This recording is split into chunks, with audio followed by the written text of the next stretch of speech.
The third patriarch, Jacob, has some major conflicts with his twin brother Esau and has to leave the parental home to prevent that his brother murder him, kill him, as he had promised. Jacob demanded that Esau give up the birthright in exchange for a bowl of lentil soup when his brother returned home from the field, very tired. How different was the behavior of his grandfather Abraham, who offered food to strangers who came to visit, who were passing by, and invited them into his home. And on another occasion, at the instigation of his mother Rebekah, Rivkah, he disguises himself in order to obtain the paternal blessing that really corresponded to Esau as the patriarch's eldest son. As a result of these two episodes, Esau will try to kill his brother, but only after the death of the elderly father Isaac, because Esau is very mindful of honoring his parents. And biblical characters do not have homogenic, simple and plain character. They have positive and negative characteristics, just like most human beings. Esau wasn't altogether bad. He had some good qualities as well. We usually evaluate or judge people by the sum of these characteristics. When the positive qualities outweigh the negative ones, we rate a person as good. But nobody is a real saint.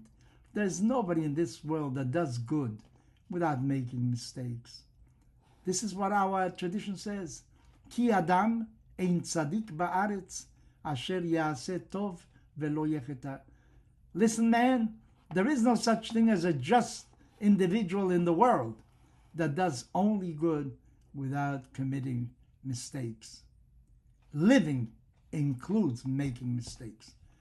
Progressing requires the rehearsal of events, of actions that often lead to mistakes. But these mistakes serve as springboard for other attempts. Some people give up. They make a mistake and say, I can find no solution to this problem.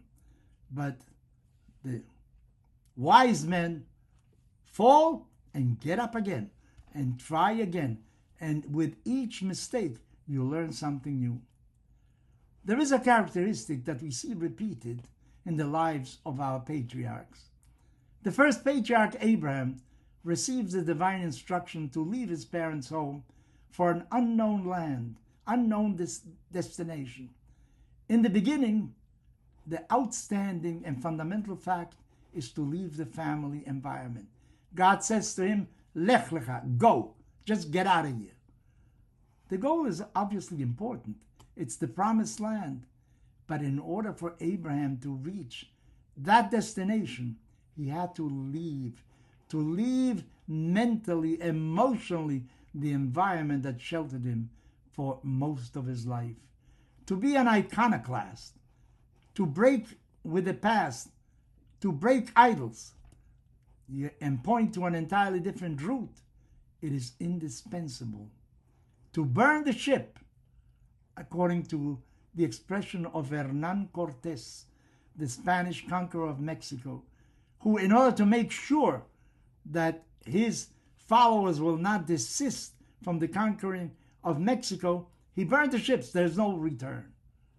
There is no return to a status quo ante. Even the sons of Jacob had to leave and pass through Egyptian slavery to break with the past. In order to create a new people, you must somehow leave your environment. Now, there's a very tremendous danger when you go outside of what you really know, of people that can protect you. According to the interpreters of the Bible, not all the Hebrews left Egypt. Only 20%, the majority, assimilated. But the fifth of the people who participated in the Exodus came out strengthened in their conviction understanding it better because they confronted a different culture and could therefore learn about the veracity of their own truths, of the values that they were teaching.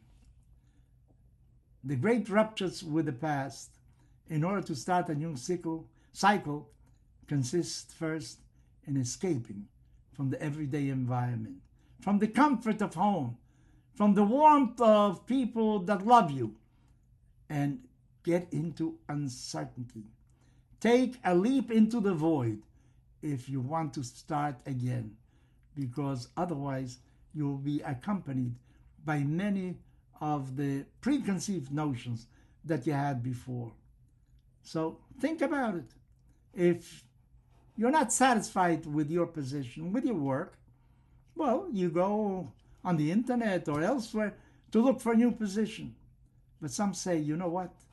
If you want to really have a different job, if you want to change the route of your vocation, get out of the place that you have now and start looking, because there is a difference between looking while you have a job and looking when you don't have it.